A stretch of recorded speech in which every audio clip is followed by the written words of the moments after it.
All right, Cory Demmel, welcome to the podcast. Really appreciate you coming on.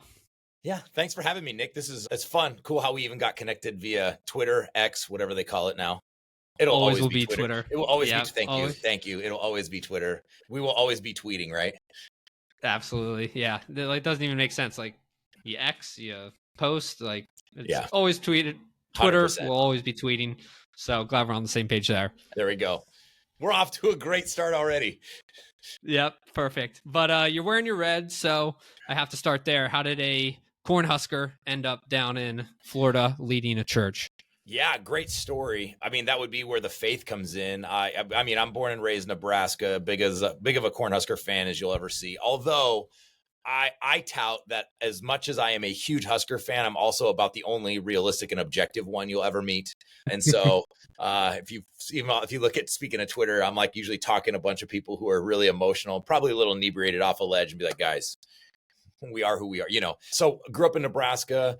Had worked. So I worked at a church in Omaha for 16 years, but I ran a college leadership program, which was super cool because we were getting kids college credits and college classes, but we would travel literally around the world and around the country, giving them like leadership opportunities, real life experiences, kind of marrying education with experience. I'm a big, like, you learn as much or more from experience than you do books. And so we did that. And it started in Phoenix, Arizona, called Master's Commission. And so we were one of many expressions in the 90s, 2000s. And so between that, I got connected to a lot of them and ended up serving on a board or whatever. But just because in my 16 years of doing that, made tons of friends and relationships literally around the country, partly because of ministry, partly because of the leadership college. And then dad was a business owner. So I've always had a passion for like pouring into young leaders and leadership development, training, consulting, whatever you want to call it. So was doing that as well. Anyway, long story short, the guy who started the leadership program, his name's Lloyd Ziegler, friend, mentor of mine.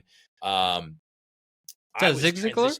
No, everybody asks that. It's different Related? spelling. They're both like that Okay. level of leader though, like seriously. But we knew we were done. We were transitioning. And to be honest, Nick, I thought I was going out of the full-time nonprofit faith-based ministry world and going more corporate. One of my best friends is a professor and we were going to maybe do some consulting. I had a few different options on the table, some leadership development stuff, even some unique dreams of my own where it's like get a job, pay the bills, and pursue your passion. But my mentor called me. He goes, "Hey, there's a church in Florida that I think would be a great fit for you and your wife." And the true story is, and everybody knows, is I said, "Man, I don't want to lead a church. Like I never wanted to lead a church. My goal was never to be a lead pastor, but I always wanted to make a big impact in a community and in people's lives." And so because I respected this man so much, I did okay, I'll make the phone call. So I was pursuing about 4 other things. None of them were this. Like my resume wasn't out. No one was headhunting me. And after a phone call, I'm like, man, I think we need to come check this out. There's a really long version of the story that does have to do with faith. But essentially, after a conversation, I just really felt in the way that I feel like God has steered and directed my life up to this point. There was just kind of this overwhelming sense, like, you need to at least pursue this. We did. And I got here. And again, you can't see behind me, but we have a 14-acre campus, but we have like 8 acres of it is a public park with a splash pad and pavilions and a cafe. And so just super for the community. We have hundreds of people on our campus every day offering stuff for young families that kind of our city didn't have at the time. And I thought, oh man, like a lot of places talk about being about other people and for their city, but this place actually did it. And so long story short, they offered the job. And when they offered, I remember being on the phone with the board and they're like, "We're so excited to offer you the job." And I was like, yeah, I don't know. Because truthfully, when I came and interviewed, I tried to be so honest that they wouldn't hire me. Like I don't want to say I sabotaged it, but I'm like, I'm going to give you every reason, because I didn't want it. I wasn't looking for this. So I'm like, let me give you every reason why I think differently about faith, differently about church. I'm probably not your guy. I've never done this before. I could blow the whole thing up. You probably want to go another direction. And they're like, the irony part for me was they were looking for somebody who had a track record of being in the same place a long time. 16 years I had that, and somebody who was like just really honest and authentic. So it really kind of kicked me in the teeth, that process. But so that's how I got here. And then we've been here almost 6.5 years. And you can't see it because it's over my head, but like I got the whole Husker shrine on the top of my bookshelf. I got the helmet, Memorial Stadium, the replica horseshoe, the bobblehead Heisman's. So like I wave the flag way harder down here in Florida than I ever had to up in Nebraska. And so why do you think they chose you despite you trying to sabotage it? Why did it end up working out in the end? So I think my experience in the 16 years running leadership college, as well as just my connections, I really spent as much time probably in leadership, organizational leadership, studying everything from business leaders to coaches, as I did the spiritual theology side. And they built this beautiful park with all this potential here. But most of the people that were a part of that regime were gone. And I think they were looking for a fresh team to come in and kind of maximize its potential. And my track record was I developed a lot of leaders that went on to be teachers, pastors, doctors. Literally, my wife and I just have a track record of really developing and kind of maximizing people and building a team. And I think that's what really appealed to them. And I think probably my references, because of who I was in my previous community, I didn't just have a couple of other pastors going like, we like Cory, but I mean, I had a head football coach saying, this guy like mentored me and helped my team, and a principal, so I think as a community oriented church, they were looking for somebody who had a track record of being really involved in his community where he was.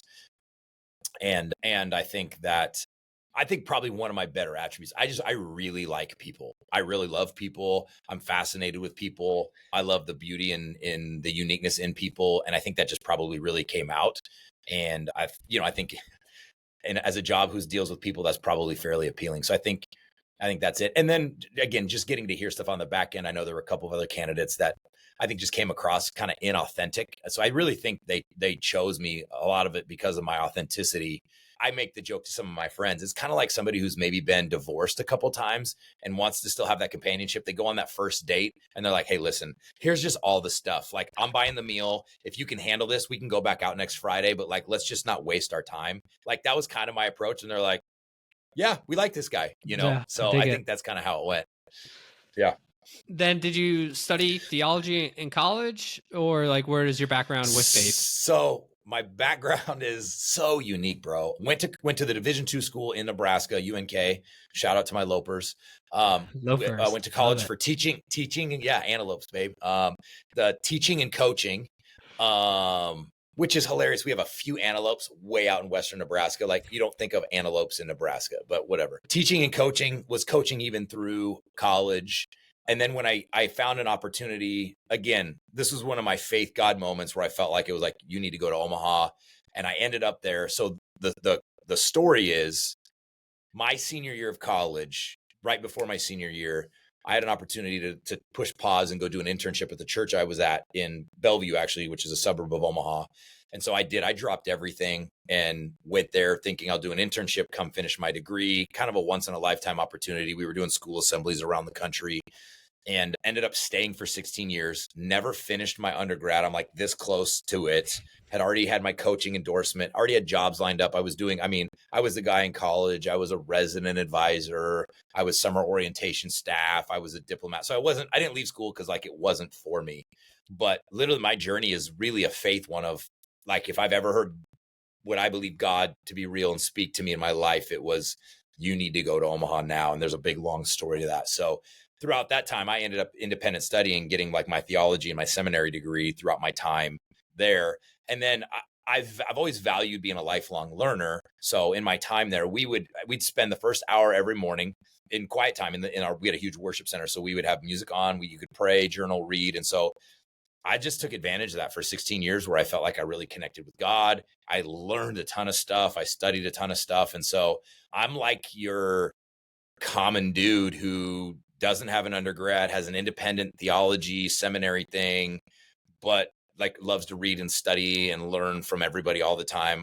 Everywhere I've been, I always try to steal the best from everybody and implement that. And so my path is unbelievably unique. And I'm doing a young adult conference in Texas in a couple of weeks. And I tell people when I tell my story, I'm like, I don't recommend my path to anybody other than if you have an inkling that God is like leading you, go. And so I don't know if you're familiar with the gospel story, but when Jesus showed up as a rabbi, he told these like fishermen, drop your nets, drop everything you're doing and follow me. That's kind of my story. Like, I kind of had my path carved out and I knew where I was going and I had a plan, and I felt like he showed up and interrupted my plans and said, I have something unbelievable for you, but you need to drop everything and follow me. And the whole thing was like, okay, so next year after I finish school, I'll go do this. And it, like, if ever I've felt like the God of the universe speak to me, it was like, no, you need to go now. What's cool now, some years later, Nick, is when I look over my shoulder, the opportunity that was afforded to me in that moment was there was a 1 year window for me to do what I did. And had I not gone that year, everything was so different in that context a year later, it probably never would have happened. So I never would have gotten the experiences I did, had the mentors I did, met my wife, which led to the opportunities, you know what I mean? It's like that kind of that butterfly effect. And I think as I get older, I don't want to speak for anybody else. Those are the things that I think increase my faith, because there's been 2 or 3 times I've done like just things that don't make any sense, that are crazy, but I'll take to my grave it was God. And usually it's harder in some regards, but when I look over my shoulder, it's also way more fulfilling. And I'm like, man, I feel like I'm living my purpose. And because of it, I'm so much more healthy and whole. And so again, getting back to like what I love about what I'm doing is, I think as a leader, if you can be whole and healthy who you are, you don't need to feed off of the people you lead. You don't need their attention. You don't need their praise or applause. You can just give back, and you can like really be about people. I learned that and was in a very healthy environment like that for 16 years, from age 22 to 30, almost 38. And so to get to do that now, I think is a big part of why I benefited from that. So it's, again, my story is definitely like one of kind of crazy faith.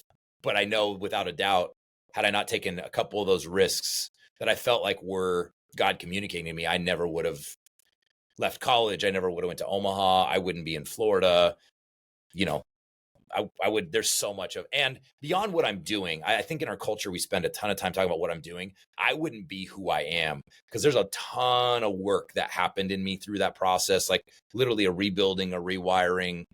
Like I say, God took me to the emotional woodshed and literally kind of spiritual boot camp, like tore me down and built me back up. And my skills and my abilities have never changed, but my motive, my heart, my approach is completely different, because I went from really like, I think, needy and insecure and hurt to healthy, whole, and healed. And man, I was taught hurt people and healed people heal people. And I know which side of that equation I want to try to be on. And but it sounds sexy on a podcast, but it's hard as crap to do when you're walking through it. I'll tell you that right now.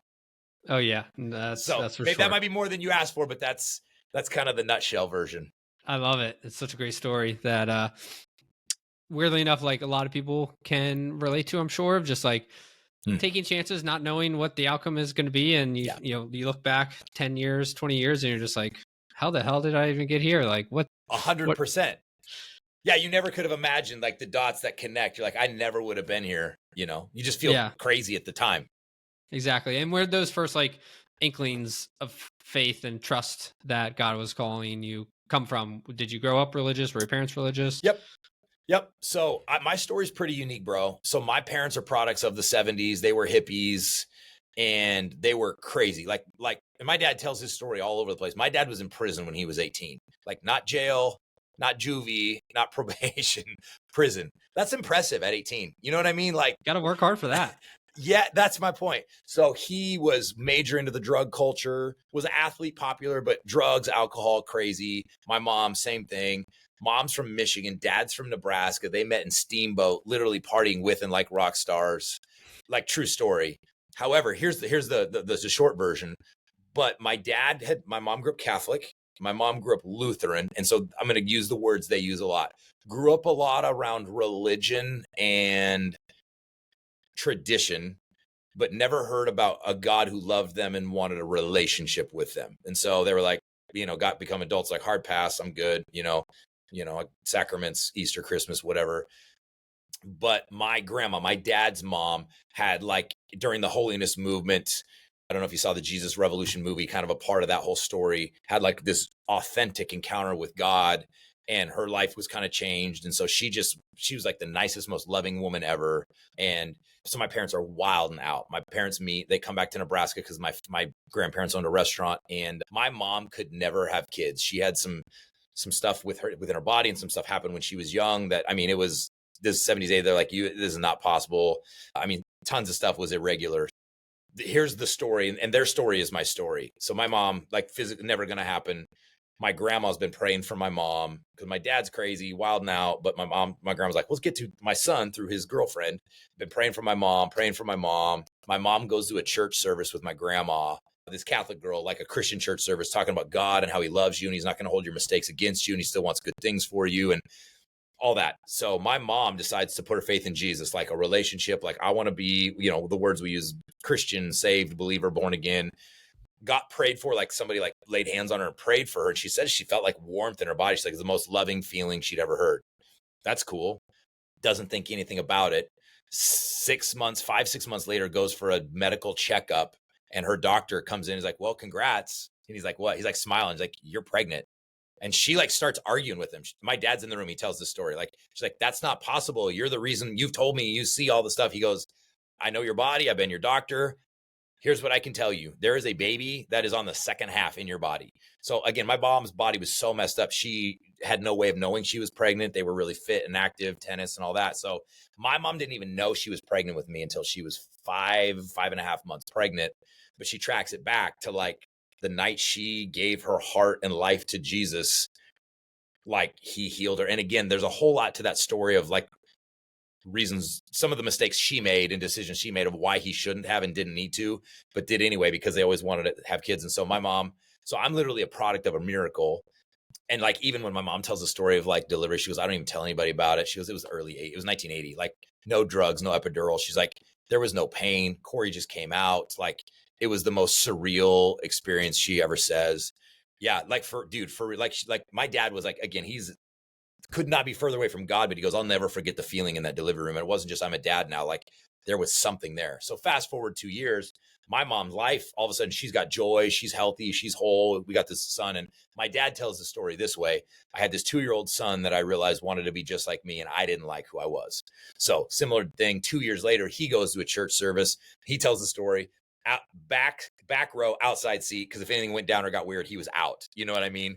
And he goes, I don't even remember what was said. All I know is I ran to the front and like just gave it all to Jesus. Jesus healed his heart, forgave him, and like their life. And again, I wasn't there, but did from what it sounds like, a complete 180. This guy was just in prison a few years before. No more drugs, no more drinking, different friends. Now they're in like worship nights and small groups and Bible study. So I'm a kid that should have grown up in this drug culture, watching my parents deal and sell drugs. So I either would have been a drug dealer or probably in foster care, but my God, like rescued them. And so instead, 2 nights a week, we're like getting shoved into the basement with no babysitter. Terrible idea. While they're having like small group and worship nights. So I grew up religious. So we had this Christian church that all in all was pretty healthy. Like people were really loving, heard about the Bible, heard about the Jesus of the Bible, was way more focused on relationship versus religion. So that was my upbringing. Now I would say high school and college was the time I think everybody has to decide like, okay, cool. You grew up with it, but when did you own it? I love to ask people, when did you own it, and go, this is for me. And I'd say high school was when I had my own encounters with God and decided, had enough life, I think, behind me to watch how people lived. And I'm like, I think this Jesus way is the best way. And so that's my background. So I say that because I remember, so in that, my dad starts traveling and telling his story, because you can imagine it gives so much hope and it's so compelling to other people who feel like they're down and out and hopeless and they're too far gone. And I mean, my dad, you can't look at a guy who's in prison at 18 and doing everything wrong going, and then God saves him. And you can't tell that guy like, well, I'm too far gone. He's like, yeah. Want to compare stories? Yeah. True story. My dad's principal came up to him in March of his senior year. This is a true story. This is a Class A high school in Nebraska car. And he says, you and your buddies are the worst thing that's ever happened to this town and the school. If you promise to leave town, I'll give you your diploma. Your grades are good. Just go. Like, bro, like that's not, I'm not making that up. And so my dad was like, bet, went to Northern California, which is a great place for a kid with a drug problem. But like, that's his story. So like that, so I grew up hearing this story, watching them give hope and lead so many people to God. But I've always had this internal thing, Nick, of I think every human, I don't know if you know the science behind fertility and all that, but any human that's born beat all the odds. You're a 1 in like a 2.9 million. But even beyond that, I feel like even that, like this God of the universe had to do something extra and went out of his way. So I've always had this sense that God, you absolutely didn't have to create me. You had to do some extra stuff for me to be here. The least I could do is give my life back to you and like try to honor you with it, glorify you with it, and be about you. But really not from like a debt or an I owe you, more of like a place of love. I think the fact that God loves us so much and just wants to know us and have a relationship has maybe made more sense to me than other people, because of my backstory of going like, you did not need to I mean, you didn't need to rescue my parents. You didn't need to heal my mom. I mean, even if he rescued my parents, forgave them, and they changed their life, he didn't have to do this miraculous healing. And by the way, I have a younger brother and sister, same story, no pain in labor, super easy. Like we just came out, like we've all been like ridiculously healthy.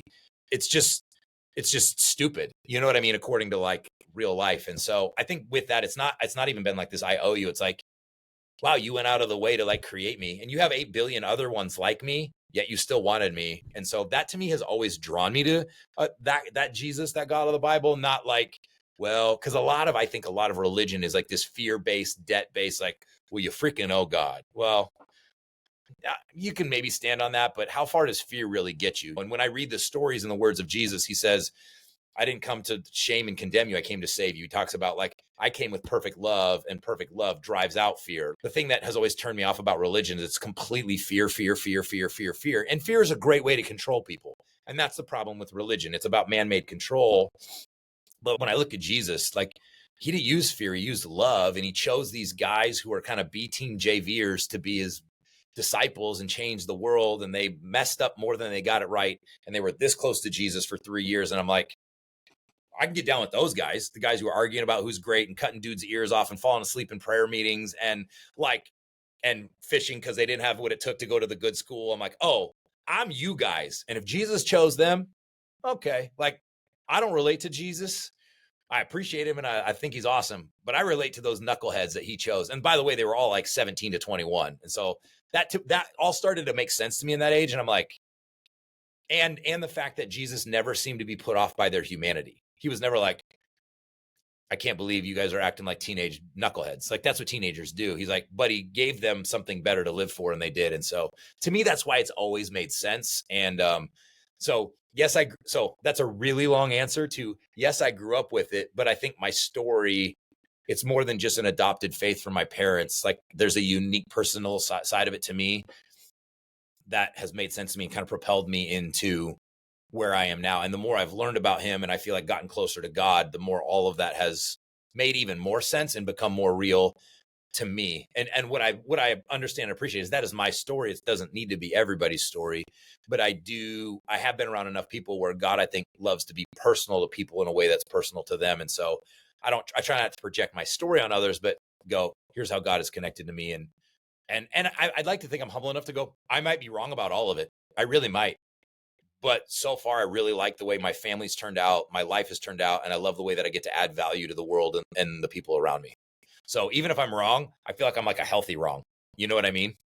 Yeah. No, actually, I was just talking similar idea with somebody else the other day, and it's just like, we get to choose our beliefs in life. And so why not choose something that makes you feel good, that makes you like go out and live a happier life, more fulfilling life, rather than choosing stuff that keeps you bogged down and just like sad and depressed or whatever. And so you can choose whatever you want to believe, and you're free to do that. So why not believe, again, what makes you feel good? And like, in my own story, that's like kind of where I was hung up for a long time of just, like, I don't necessarily believe like the stories, or just like kind of very just like analytical. Where's the proof? And like, that was where I was hung up for a long time. And just over the past, I'm very early, reestablishing my relationship with Jesus and God. And that was just a big kind of like turning point for me. It's just like, just believe whatever you want. And if you want to believe and it makes you feel better, then that's all the proof that you need right there.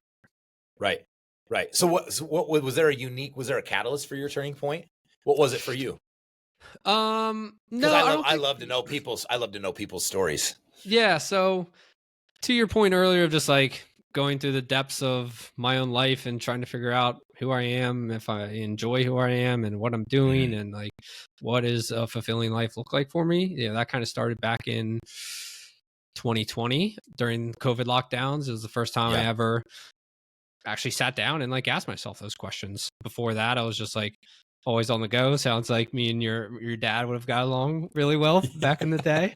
A lot of partying, a lot of alcohol, a lot of drugs, and all that type of stuff. And again, that COVID lockdown was just like, all right, well, I can't do any of that, so let's just start asking some questions and like really do some work on myself. And a lot of it was just like, no, I don't like who I am and Mhm. where I'm going. And if I keep on this path, I'm going to wake up in 5-10 years and really hate it. And so like, Yeah. what does a different path look like? And so I spent, 2-3 years of doing a lot of just self work. And then I even like for the first like year and a half, because of like my just, I don't know if disdain is probably too big of a word, but just dislike of like my Catholic upbringing of, to your point, of just very fear based, very Mhm. just like also like kind of boring and like not fun. And Yes. Yes. it's like if this is what is funny enough, it's like if this is what like I gotta do and be to go to heaven, like I don't know if I want to even do that. Yeah. I'm with you 100% on that.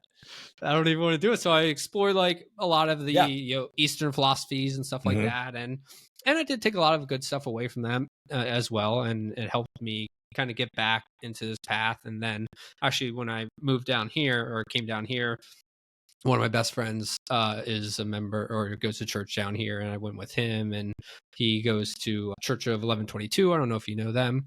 I have. Yeah, I actually have heard of it. Yeah. Yeah, so that's where I go, and it's like, So that's a Christian church contrasted with the Catholic experience you yes, had.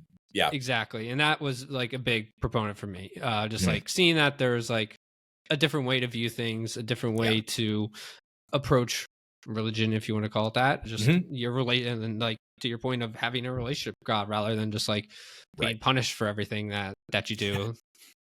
And then also just the church services are fun, and like the pastor Right. is really engaging, and like Yeah. tells a lot of Like like it makes good, sense to you actually. exactly. And so just like I'm used to be and still am very like analytical person. So that like helped Yep. really just kind of bridge the gap Yeah. of saying like, okay, maybe I can continue to dig a little deeper and see where it goes. And so there's no like one big moment, it's just like this been kind of Yeah. slow catalyst of things. For sure. So can I ask another question? Yeah. You said something Of really tricky. course. You said I started to do a lot of self work. That's a big part of my story. And for me, it wasn't COVID, but it was 2002. So there was pre social media, pre iPhone. I mean, I don't know if you're old enough to know or remember that, but that was very different than it is now. And so for me to be thrown in a big giant worship center for an hour a day for 16 years, like at some point you're like, same as kind of COVID. You're like, well, I guess now I've taken enough naps. Like I should start thinking about this, and Hmm. like that deep work transformed my life. And it's really where I met, like, I really feel like got really close to the God that I always grew up believing. So like I'm curious for you is when you say self work, was it counseling? Was it like, what do you mean by that? Yeah. So it was started out with just like meditation, Okay. silence, Yeah. allowing Yep. myself to view my thoughts. Then it was just a lot Which of is reading. like super scary at first, isn't it? Oh, the most terrifying thing. It's The it's most unbelievably terrifying thing. uncomfortable. It's unbelievably uncomfortable if you've never done it. Yeah, absolutely. One of the most terrifying things. And so that was so whenever I first started, again, I was just like, you know, I don't know anything about meditation and like I don't know, Mhm. but a lot of people say that it's good for you. So I'm just going to commit to 60 days and I'm going to do it every day for 60 days. And I did it and it was very helpful. And again, just like allowing me to become more self-aware and understanding Mhm. what thoughts come up and why they're coming up and what fears those are coming from and so on and so forth. So then that led to some journaling of just like again more self-reflection. Why am I thinking the things that I do? Which led to just a lot of self-help books, and then also led to psychedelics. Psychedelics have Mhm. been a big part of my journey as well. And then just a lot of alone time more than anything, a lot of long solo walks, a lot of conversations with good friends as well, just people that I trust and feel open and vulnerable, that I'm able to be open and vulnerable Yeah. with.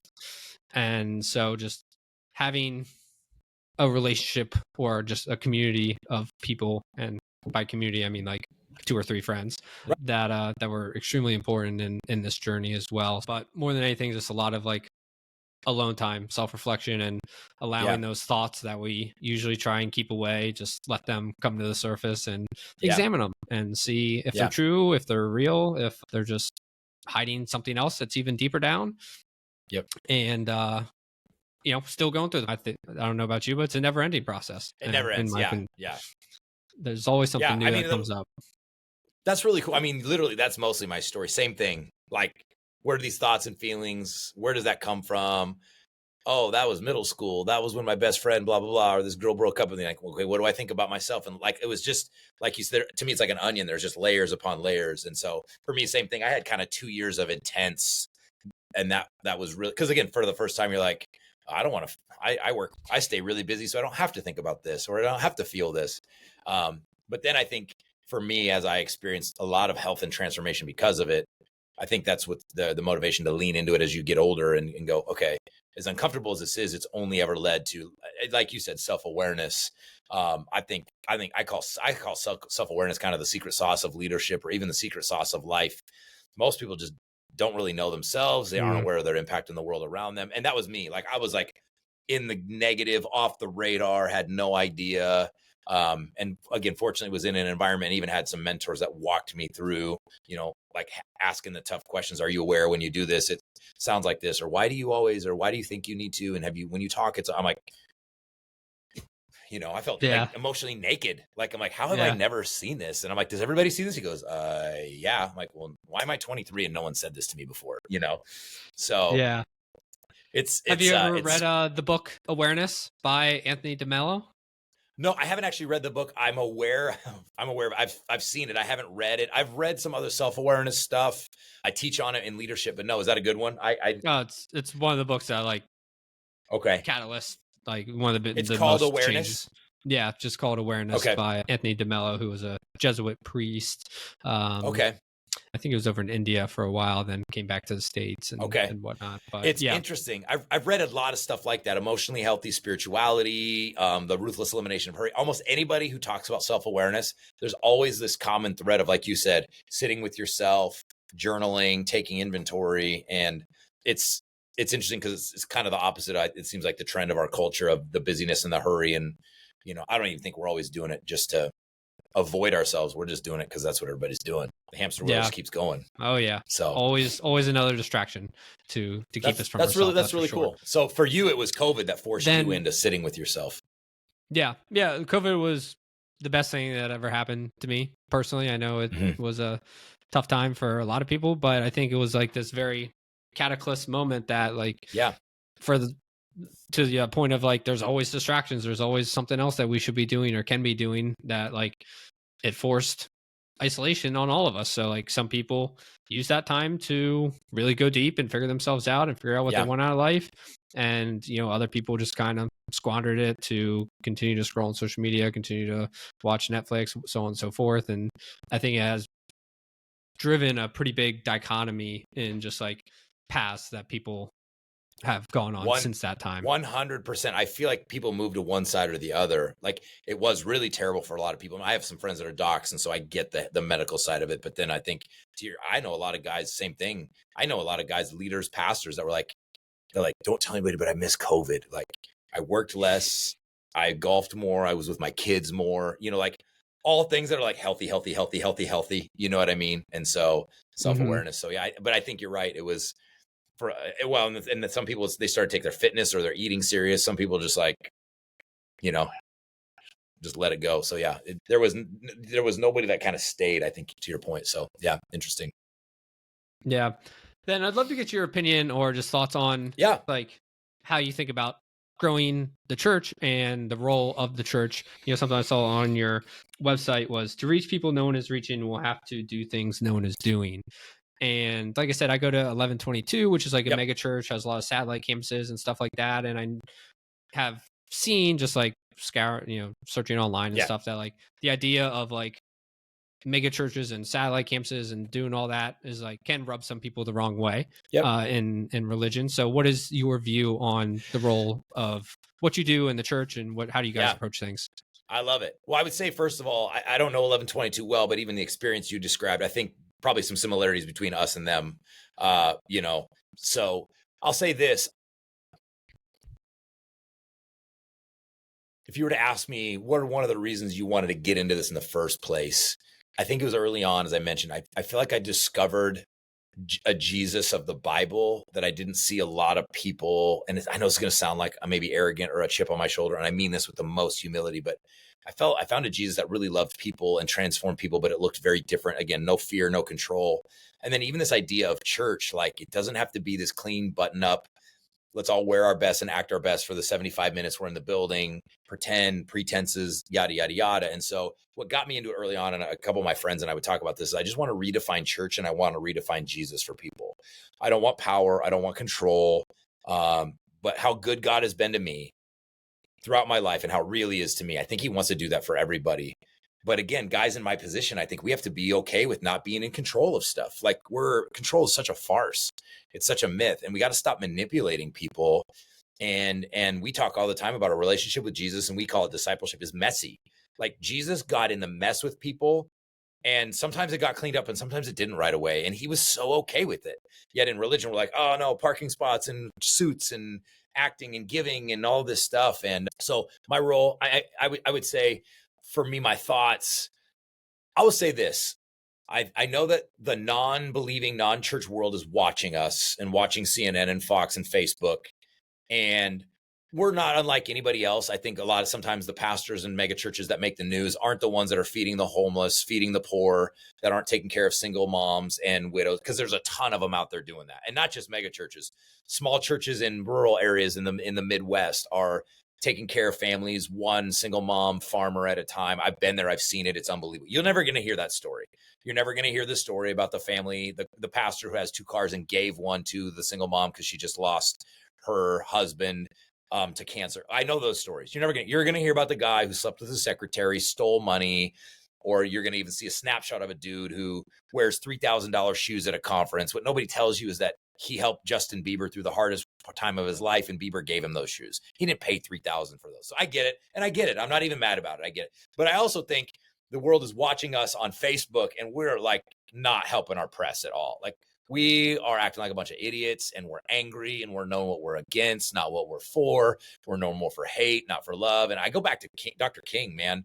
Darkness can't drive out darkness, and hate can't drive out hate. Like, light drives out darkness, and love drives out hate. And so, again, he got that from Jesus. Like, there's no original thoughts here. And so for me, technically, we would be a mega church. We have 6 services. We have 5,000 people. We had over 9,000 for Easter last week, or whenever Easter was.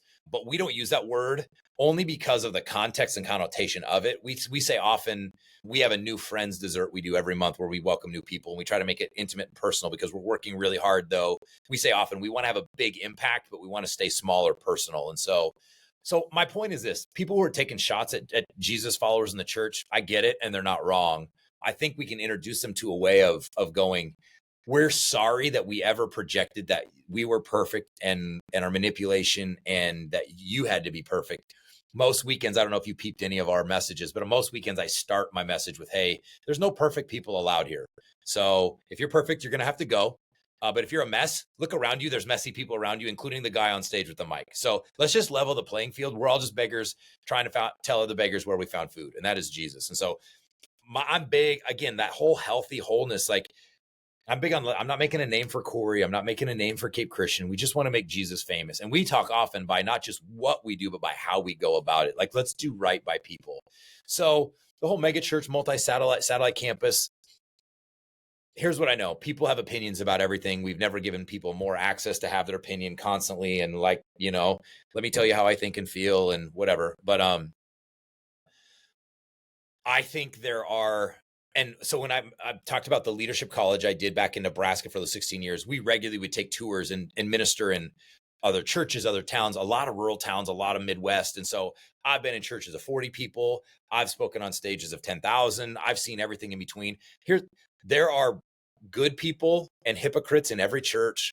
There are good people and there are good pastors at mega churches, and there are insecure, immoral people on staff at mega churches. There are also insecure, not good people on staff at rural churches you'll never hear about, because nobody cares about the dude who's leading a church and he's in a farm town in Indiana or Iowa of 80 people. Nobody cares. That doesn't make clicks. But if you got a church, if you're Joel Osteen, you're Craig Groeschel, you're Furtick, you got da-da-da-da-da. But again, I call that, I don't even hate on it. I call it the price tag of leadership. There's a price tag to leadership. You don't have to pay the price. You don't get to be a leader. And so I teach this to young leaders all the time. And so while I get it, here's what where we land. We'd say often, we don't care about being a big church. We want to have a big impact in people's lives, and we have a big impact in our community. If we become a big church because of that, that's fine. But I think it has a lot to do with your motives and the why.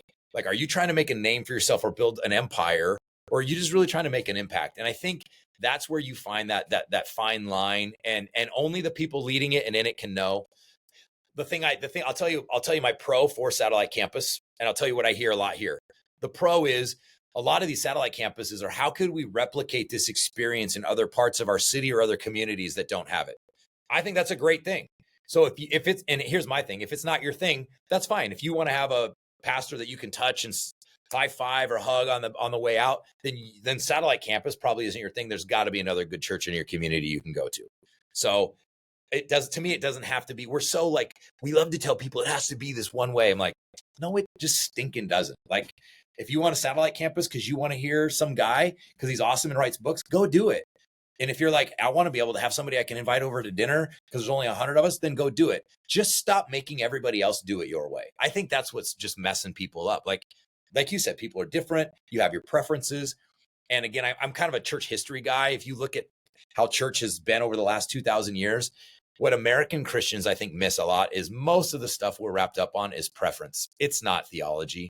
It's preference. And it's okay, but let's call it what it is. You want hymns, or you want rock and roll worship. You want liturgical, or you want a comedian. You know what I mean? You want an hour and 45-minute experience. You want a 55. Like, that's what you want. It doesn't have to be that way. Because the word church came from the word, the original word is ecclesia in the original language, which means gathering of believers. For hundreds of years, they couldn't even gather in buildings. They had to hide out. In China, they still do. In Africa, they meet in tents. I've been in churches all over the world. We're so spoiled and unique in America. It looks like the way it did, which is an old Greek model, which is fine. But like, we got to stop convincing ourselves and other people it has to look this way. And so again, if somebody were like, well, I have a problem with mega churches, I'm like, oh, then you shouldn't go to one. Then go to a small church. But it's okay that not everybody does. Like, well, small churches, they don't have the resources, they're not making an impact. Oh, then you should go to a big church with resources and impact. Like, to me, it's like, problem solved. Stop making everybody be like you. There's 8 billion of us and we're all different. We all have God's image, but we're uniquely wired. We all have different fingerprints, different DNA. There's never, you know what I mean? We're supposed to be different. So that's kind of where I land. I do think the downside to what I hear is people like, that's the downside to the satellite campus. Like, oh, I'll never meet the pastor, or I'll never get to have coffee with her. I just like to shake his hand. I'm out in the lobby between services with people like, I love to shake your hand. I'm like, that's great. And so upside, downside, you're going to have broken people, broken pastors, and again, as somebody who, I got hundreds of employees, thousands of people here, there's never like an awesome, perfect solution to anything. And we always say this too, there's never a simple solution to a complex problem. So to me, it's all about your heart. Why are you going? Why are you mad at it? I think, you and I, it sounds like we've both done a lot of deep work. It's somebody like, typically I found the people that are the most against something, there's usually an underlying hurt or pain or grief down there that's kind of driving. If you feel that strongly about it, like, you should probably sit with yourself or a counselor and go, why does this make me that angry? If somebody wants to go sit in front of a screen, my brother is in Atlanta, goes to Andy Stanley's church in Peachtree City. They have a live worship. They have a campus pastor, and he watches Andy Stanley preach every week on the screen. Andy Stanley, in my opinion, is one of the best Bible teachers of our day. It's not a deal for them. But then I have other friends that are like, I could never sit in front of a screen. I have to have the pastor right there. I'm like, okay, then don't ever go to a place that has a screen. Next question. Do you know what I mean? Like, yeah. And this is where I'm unique, because I'm like, everybody's like, well, there's one way you got to do it. I'm like, no, there's one. Jesus is the way to life and to heaven. But how we do this gathering, sometimes my team, they're like, we got to do the music. And I'm like, guys, we can do whatever we want. All that matters is that people gather and Jesus is lifted up. Like, that's it. And so I'm big on, let's major on the majors, minor on the minors, and let's distinguish like the essentials versus preference. And so that's kind of where I sit. I'll tell you this, one of the reasons, candidly, and I said this in my interview 6.5 years ago, one of the reasons I was kind of against coming here is they were already 1,800 pushing 2,000. I saw what was happening here.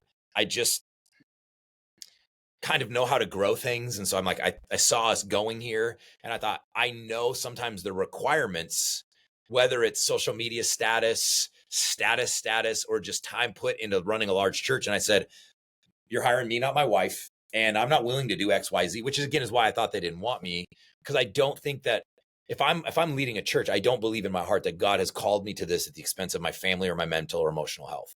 It doesn't have to be either or. I'm a big God is both and in an either or kind of world. And again, the board was great. We're different here, but that was my thing is like, man, I don't want to play that game, that the mega church game. But I know because of the context of our church, I've gotten to rub shoulders with a lot of guys in our context, like the 1122, thousands of people, multiple campuses. A lot of them are really good leaders who super care about people, are great at hiring teams and letting people pastor and take care of and run and develop. And, I would say this, the fact that you have critics means you're probably making a difference. I mean, last week, I don't know if you're a sports guy, people were hating on Angel Reese and Caitlin Clark. Hating on him. Yeah. Yet 12.3 million people watched him, which is more than almost every sporting event this year. So they have critics, and I know it's been hard for Angel. It's probably been hard for Caitlin, whatever. But there's a whole lot of athletes no one's talking about. You know what I mean? And so again, price tag of leadership. And so I think to me, it's such a preference question. And we have people who have left our church because I'm not available enough because they wanted to have lunch with me, and it was 4 or 5, 6 weeks until I was available. And I'm like, hey, it's really okay. I'm friends with most of the pastor in my town. I'm like, you should go to this church. He'll probably be able to get with you this week. He loves to do that. He's probably a better dude than I am anyway. You'll like him more. And I'm so okay with it. And so, but to your point, the thing you got from our website is one of our codes is that whole, we'll do anything short of sin to reach people who don't know Jesus.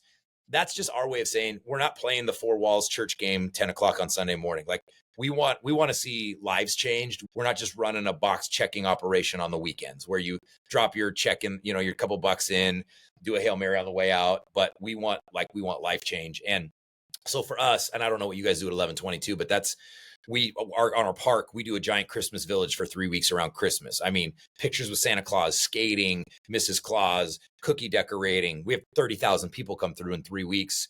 We do that we do a series every July called At the Movies, where my message, I preach through a movie, and it's not usually a Christian movie. Like last year we did Top Gun, and I flew in a fighter jet to film and went with a former Top Gun instructor out of Texas, stuff like that. Why? Because we're trying to put this perfect, I think the greatest story ever told in a language that people understand. And then once again, that's what Jesus did. The reason he talked about merchants and farmers and widows is he was around merchants and farmers and widows. I'm convinced, but he was always saying things like the kingdom is like this. And then he would tell a story where everybody in the audience would go, oh yeah, that makes sense. Well, it doesn't make sense to us because he said it in Aramaic. He was Jewish and it was 2,000 years ago. We don't understand any of that. So for me, I think my job is to go, so here's what this means. The kingdom of heaven is kind of like being Maverick in Top Gun. You got to have faith in your team. You got to have faith. And then for fun, let's go fly a fighter jet because we know a guy, that type of stuff. And so I do think there's a lot of criticism church to church. I can't control what other churches, Christians, and pastors do, but I can control what we do. And so I had a very convicting moment actually early on in my ministry about a kind of a large televangelist megachurch. I got to go to an event. I went to an event kind of begrudgingly, and I watched it transform some people's lives. And it was somebody I'd been critical of a long time. And I just felt like if God's real, I think he speaks to us a lot through thoughts that mirror his word and his character. I just felt like God said to me, when was the last time you led this many people to me? And I was like, well, never. And then I also felt like he said, there's already enough people throwing rocks at the church and Christians. Why do we need to throw rocks at each other? And it was one of those like transformational. And again, it was just an intuition I had, but I was like, yeah. So I've never been the same since. People are like, can you believe that? I mean, we have churches literally a mile from us across town. Like, can you believe? I'm like, hey, that's between them and God. Like you weren't there, wasn't there, didn't sit in the meeting, don't know, cheering for them, praying for them, hoping for the best for everybody. Like there's already enough stuff against the church and Christians. Like let's all win together. Like we're big here. Like we say that all the time. Let's all win together. So if you're like, I'm Catholic and I don't think anything you do makes sense. I'm like, if you have a connection to God, I'm like, be uber Catholic. In fact, we have so many former Catholics in our church. Our experience is like your guys's. We have so many former Catholics. We have a communion station in the back of our room that people go to. Like we don't do it every week, but we're like, hey, if the sacraments are a big part of your faith, we have an usher there every week that's like during worship or before after service, they'll administer it, because we're not trying to say, well, you can't have that if you're with us. Like, who am I to tell you that you don't feel, because some people are like, I believe in Jesus. I've moved away from kind of the traditional Catholicism, but these are still really important to me. I'm like, okay, do both. You know what I mean? And so again, and I think that's probably what makes me a little unique. It's maybe what makes us unique. And then you talked about the boring thing with Catholic. One of our other things we say all the time too, is we think that church should be enjoyed, not endured. And so having fun is in like our team and church code. Like, if we're not having fun, if Jesus was the greatest man, greatest leader ever, and this is the best story ever of redemption, grace, and hope, shouldn't we be the happiest, lovingest people, most welcoming people on the planet? And so I'm my leadership lens, I'm like, culture eats strategy for breakfast. We talk all the time. This better be the most friendly, welcoming place anybody's been all week. This better be full of hope. It better be an experience that people can't wait to go. We want them to leave wanting more, and it better make sense, and it better be fun. Otherwise, like, what are we doing? Now, we're not just, it's not a circus. But I think if we, a little bit of creativity, and here's what I understand. I do life with real people all week. Dudes are grinding to either have their side hustle or whatever to provide for their family, and they're stressed, and marriage is not as sexy at 20 years as it is 2 months, and all this stuff. And I'm like, there's a lot of things they could be doing. Like, let's give them some hope. They should leave better than we found them. Like, and to your point of kind of how you grew up, which is not so different than a lot of people. Like, it's boring. It didn't make sense. They made me feel terrible. Like, why do I do this? You know what I mean? Mm-hmm. So with the whole mega church thing, that behind our closed doors, we say that's a cuss word. We never refer to ourselves as that. And again, we're not anti big picture and big impact. I think there's just a context and a connotation that goes with that. We're not trying to get big for big's sake. We just want to make, here's how we ask it. I know I go on. You hit this is my thing though. We say that if our church closed tomorrow, we ask this all the time. Would anybody in our city notice, or would they care? If we were done, if we were like, close up shop. And I think if the answer is no, then we're doing it all wrong. Now, I will tell you, I think the answer is yes. People will be like, no, not Cape Christian. We got the park. In fact, right now, right outside of this wall, we have 1,100 of our city employees on our campus because we're doing their offsite appreciation day. We're hosting it. We have a great relationship with the mayor, the city manager, the police, the fire. And so for us, that's the impact we want to have. And so if that means 10,000 people, that means 5 or 10,000 people, but that's not why we do it. For us, one is the only number that ever matters. We're just trying to reach one person at a time. And we want everybody in our church to have one person that they're trying to reach. And to us, that'll never not be the MO. And so for us, we talk way more about the one than we ever do the big numbers. In fact, we never talk about the big numbers, if that makes sense. Yeah, absolutely. I love it. And it reminds me of what are your thoughts on it? Because you went from Catholic to like exploring to now you're in one. So I'm curious kind of your experience. Yeah, so it reminds me what you all just said, just wrapped up in a quote that I enjoy, is from Thomas Sowell. Is there's no solutions, just trade-offs. Every choice that you make is by chance going to be, you're not going to make another choice. And so finding what, when you say yes to anything, you're always saying no to something else, is what you're saying, basically. Exactly. And so, yeah, it's a fact, obviously, that, church attendance has gone down drastically over the past 30 years, 20 years, whatever it is. And I think it's for that exact reason, is that they've done it one way their, childhood, and like they think that's it. And so something that I kind of pride myself on is just like curiosity, the name of this podcast, Chasing Curiosity. Yeah. And so that's something that I think everybody should kind of try and lean into when it comes to religion, is just going to a Catholic church, and then a non-denominational, then a Presbyterian, then a Lutheran, whatever, and like find something that resonates with you. And as long as, to your point of just like, it is deepening and strengthening your relationship with God, and you feel better about doing it, then that's 100%. Fine. That's like the way you should do it. And I had that same like negative connotation at first to quote unquote mega churches, because you hear the stories, you see the stuff online and whatnot, private jets in their homes and all that stuff. Yep. And it puts just a bad taste in your mouth about religion in general. And then you realize that like, it's not, you shouldn't throw the baby out with the bathwater type of thing. Right. That like in any line of work and any just life in general, there's people who take advantage of the system and do things that aren't aligned with how other people do it or how you do it. And so just like kind of ignore that and focus on the people and the things that you enjoy and that resonate with you and that make you feel better, and block everything else out. Yeah, it's good. There's no need to. It's funny. I heard somebody say, you wouldn't stop going to a gym because there were fat people there. Don't stop going to church just because there's hypocrites there. You know what I mean? Like it's everywhere, right? Like I think that we get so distracted, and then we get competitive, like competing. And it's like, for me, my competition is a kingdom of darkness. It's not other churches. So that makes it easy for me. Yeah. A shared enemy is something Yes. that everybody can rally behind. 100%. So if your faith expression looks different than mine, but we're trying to feed the sick, feed the poor, heal the sick, and add value and love people, like, yeah, let's go. More of it. Yeah. Love it. Then 100%. I would love to jam just a few minutes on leadership, obviously something that you're very into and something that I've always loved. Okay. Besides Jesus, who is some just like leaders that have impacted you significantly in your life? Yeah. So Jesus is by far the most, and a lot of the leaders I read follow him.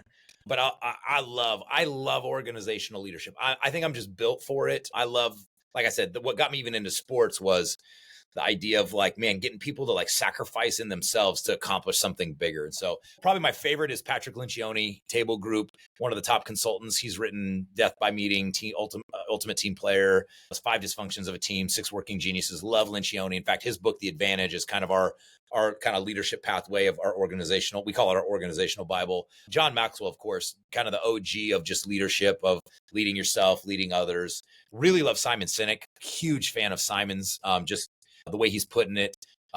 Jim Collins is kind of one of the older guys. I'm a huge Jim Collins and Peter Drucker, kind of the OGs like Maxwell, but Drucker has my favorite leadership quote of all time. It's that culture eats strategy for breakfast. Jim Collins was the idea to kind of introduce good to great, that idea of like, say yes to a few great things instead of be average at a lot of things. There's so many new people. I mean, there's so many. We host a leadership summit called the Global Leadership Summit every year. And so now, you got Lisa Turkhurst and you got Brené Brown and these thinkers, and there's just so many unbelievable people. Another one who's a pastor but also leader that I really look up to and follow out is Craig Groeschel. He's got the largest or second largest church in America, but he's big on organizational leadership, does a lot of business coaching, and so has, I think, one of the top leadership podcasts in the country. Craig Groeschel. I'm trying to think of who else. I'm looking around. I'm just looking at my shelf right behind me. They're all right there. It's funny. I just made a list because we do a leaders lunch once a month for business leaders here. Actually, it's kind of a non-religious event, and we just are putting out our recommended reading list. It's like 40 things, and so I'm trying to think of who else. Leadership, because I also try to find some people I disagree with as well. I'm big on like not just having an echo chamber, but because I was, one of the things we were taught growing in leadership was chew up the meat, spit out the bones. Like the opposite of what you said about throwing the baby out with the bathwater is like, you might disagree with 80% of it, but take the 20%, use it, apply it, get better, articulate it, whatever. You were going to ask, what about, go ahead. Yeah, I was going to say, what about in your personal life, a coach growing up or anything like that made a big impact? Yeah, I'd say a few. I won't name a couple because a couple of them were so negative. One teacher specifically was kind of what drove me to wanting to be a teacher. I'm like, man, no kid should have to feel this way getting an education. My plan is to solve this. I will be the opposite of you. One in middle school, one in high school. That's a great point, that if you don't have great leaders in your life or just people that you can mirror what they do, find people that you don't like or like that you don't believe are doing the right thing. Go solve the problem. Be the opposite. Yeah. Exactly. Yep. My first basketball coach in middle school, Mr. Hild, he was great. I was not a good athlete, but he was great. Actually, I was not a tennis player until my sophomore year, but my tennis coach, Coach Rubelid, who's not here anymore, but he was really great. I'm trying to think of other teachers that really had an impact. Mr. Hild was also a really good teacher. I think I had some good ones. I never liked reading in English at all, but I had a teacher, Mrs. Sal, who I was impressed that she, more than any English teacher, made me want to do it, want to read it, and added a value to it that no one else did. So I was like, man, you made me do something I don't even like and I'm not good at. Like, again, I was intrigued by that at 16, 15. That's a good leader right there. Yeah, 100%. Again, had another teacher he was kind of a joke. I'm like, man, like, teach us something, dude. Like, I love how easy this is, but whatever. Math was always my thing.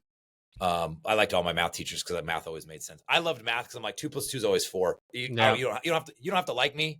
I don't have to read the Scarlet Letter and be like, well, actually, I interpret it. No, who cares? 2 + 2 always 4. Objective. You know what I mean? Yeah. So The same one. and then there were a couple teachers in college that were really really impacting too.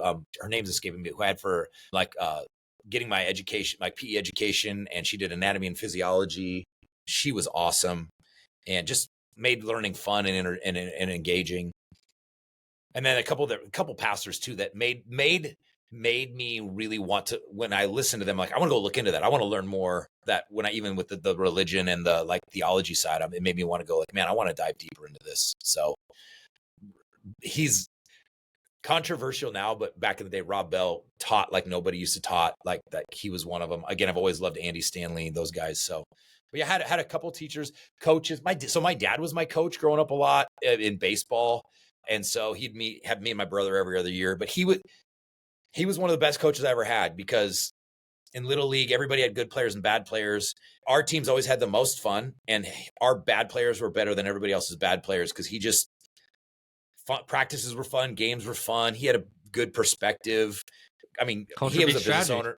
Yeah. He was a business owner. Parents wanted their kids to work for him. Guys wanted their sons to play for him. He was a great coach. Yeah, those were the ones. I think those are the ones I remember the most. So awesome. Again, I probably have as many I probably have as many bad coaches and teachers that I remember more vividly than I did. And I'm like, man, kids deserve better. Kids who are going to give up their afternoons to play golf or tennis, and I'm not saying specifically those guys, or kids who are going to have to sit through your history or English or math class for 9 months. Like, they should feel like you care about them. You love them. You love what you're doing, And again, I don't know why at 14, 15, 16, that just always made sense to me. So, I think there was so my youth pastor was also a public school teacher, not in my school, but I watched the influence he had. He's still like an older brother figure to me, Mitch Ivy. He's now the lead pastor of the church I grew up in, but he was always an example of somebody who loved the kids. He coached, he taught. He was the teacher that kids would come into his room during off time to just unload on, drama at home or stuff. And he could just care for them and took care of them. I'm like, that was part of why I wanted to go do it. I'm like, I want to have that kind of impact where want to be the teacher and the coach, where after class or after practice, the kid who's having a rough day would go, I hope you know that my door is always open and I'm some ears and a heart that care. And because life's tough, teenage years are tough. And, being that, I always wanted to be a positive influence for people younger than me. That was just always the deal for me. So I was always kind of drawn to those guys. Yeah, I love it. Then earlier you mentioned the price of leadership, one being just like criticism, people talking bad about you. What are some other prices of leadership? I have one of my go-to talks is the 6 price tags of leadership. And so criticism is on there. So I think it's what I'm seeing is a generation that wants to have influence and be a leader, but nobody wants to pay the price. You know what I mean? And so self-discipline, I think, is a price tag of leadership. Getting up early, staying late, being on top of things. Criticism is definitely one. Loneliness is definitely one. Like, especially kind of the more you lead, a lot of people won't really understand or appreciate your context. I'm trying to go off. I should know all 6 of them. Criticism, loneliness. I think, along with the criticism, loneliness, I just think being misunderstood. It comes with the territory, and if you're gonna spend all your energy trying to help everybody understand, you're just gonna be exhausted. Like, you gotta be committed to that. I think, to a degree, even privacy is something you don't get to have as personal of a life. You're under the microscope, people looking at you kind of through, the binoculars, going like, what are they doing? That type of a thing. Exhaustion, like just being tired, like not exhaustion, but I think a price tag is giving your all. Like I think great leaders give what they have, like they give it all. Like I think I have a statement that mediocrity is the byproduct of never being tired of giving everything you have. Mediocre people keep it in. And so it's like, and that's kind of how I live my life when I preach, when I coach high school, middle school sports, whether I'm doing something, even this podcast, like I'm like, let's leave it all on the field. Let's leave it all on the court. Let's maximize this thing. You know what I mean? Eminem said it. You only get one shot sometimes. So this is your chance. Take it, So Amen. The great theologian Marshall Mathers. Yeah, quoted often throughout Dude spits biblical so much history. truth. He spits so much truth. Absolutely. And then final question for you Yeah. is Matt Rule. Is he the guy to bring Nebraska back to prominence? In Rule we trust. I'm telling you. So again, I have a unique lens. I have this leadership lens. Culture, eat strategy for breakfast, and I could be wrong, but I really believe he is. I mean, you should ask me this question first, or maybe you didn't on purpose. I love everything I'm seeing and everything I'm hearing. I have a couple connections at the University of Nebraska still, some staff members that are in specifically the athletic department. So I get to hear and know things that I won't say and can't and, whatever. But he really loves kids. He really loves football. And I think he really loves the University of Nebraska. Nebraska's an amazing place. Most people have never been there. It's some of the best, hardest working, shirt off your back neighbor people. There's so much pride in that team and that university. I mean, again, I don't know how old you are. We used to be the team. We used to be Ohio State and Bama, 90s, early. I mean, when I was in high school, we won 3 national champions out of 4. Like, that's just what we did. We didn't lose games. We were playing for it every year. And so I think he's embraced that. What I love is he reminds me kind of what we're doing here. He knows exactly what he wants to do. He knows who he needs on the staff, and he knows who he needs as the players.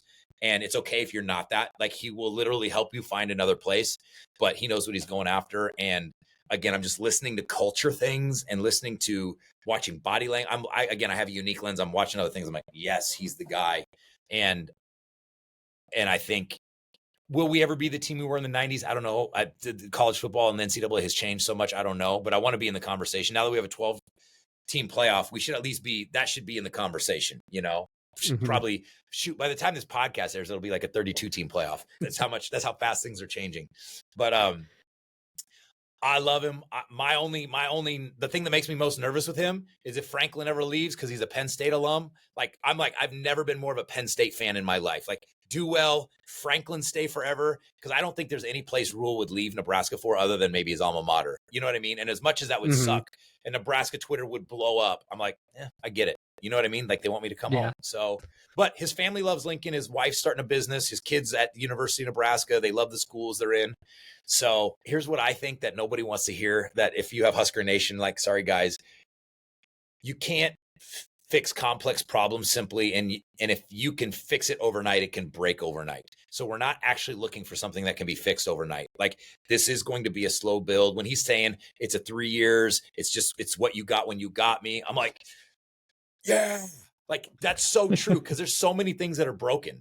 Like, you can't fix it all overnight. Like, health, fitness, nutrition, mindset, even just little things he just said. Like, I think, what was it, last semester, they didn't have one guy late for a class.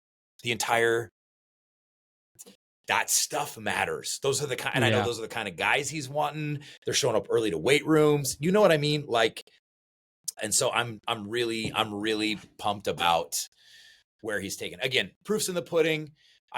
But even the things he's saying, like, we got to have close losses become close wins become big wins. Like, and the mentality and the mindset, and not just that, but like, players just genuinely know he cares about them. Like, that matters. And I think he also he's old in that, like, he's coming up on 50, but I think he gets the NIL and the landscape that's happening, and he's willing to embrace it. So we don't have just, you probably know this. There's a ton of coaches leaving because they're like, we don't want to deal with transfer portal. We don't want to do, basically Saban said that. There's a bunch of guys going to the NFL or leaving like, I got my millions. This is different.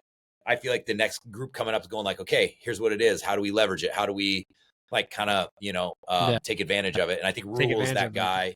Yeah, I think Rule's that guy. And listen, here's the thing about Nebraska. We don't have any pro teams. Nebraska football and sports are the only show in town.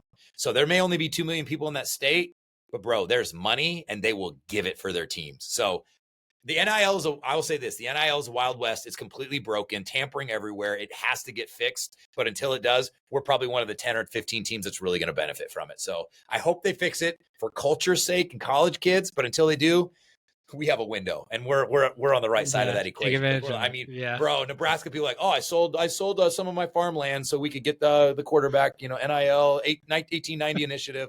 Like, we have those people that are willing to sell their souls to make a Big Ten championship. I'm like, A, you have a problem, but B, you're why we might make it back. You know what I mean? I respect it. I respect and love it. 100%. So, man, you can get me talking about college football and Nebraska football. And not just Nebraska. I'm just a huge college football fan. So I could talk about that all day. Same here. Yeah, I love it. Who's your squad? Such a good, so growing up, it was Texas, actually, from Pennsylvania. There's not a worse team you could have just said. Oh, this podcast was going so well. I'm no longer a Texas fan, though. We're good then. Praise God, since you found Jesus and got saved. Yeah, no, just. I went to Ole Miss for grad school, so I'm now an Ole Miss fan. And okay, all right. So love what Lane's doing there. And hey, that's that environment, that college football environment's awesome. Yeah, it's one of a kind. Truly, just the Grove, amazing, and just very, very similar. Just like, same thing. Mississippi. There's not much going on in Mississippi, but there's college football, and they love college football. So there's Mississippi State and there's Ole Miss. Yeah, that's I went to an Auburn. I went to an Auburn LSU game at Auburn, and a bunch of my SEC friends have been to the Grove, and they said it's just awesome. So, but to me, that's what I love about college football. Like, whether it's Big House or the Grove or the Swamp, the pageantry. I'm hoping all this much money bigger NIL, than the game. 100%. And I'm hoping all the NIL transfer portal doesn't commercialize and ruin it, because, man, there's just nothing like it. And again, like you, it's kind of spoiled. It's all we got. I say we're kind of like Mississippi and Alabama. Like, we don't got a pro team. It's just we talk about the off season for 8 months, and man, when those 4 months don't go well, it's a tough time to be alive as a Husker. Yeah. So Lane. Okay, fun fact. You know where Lane Kiffin was born, right? I do not know.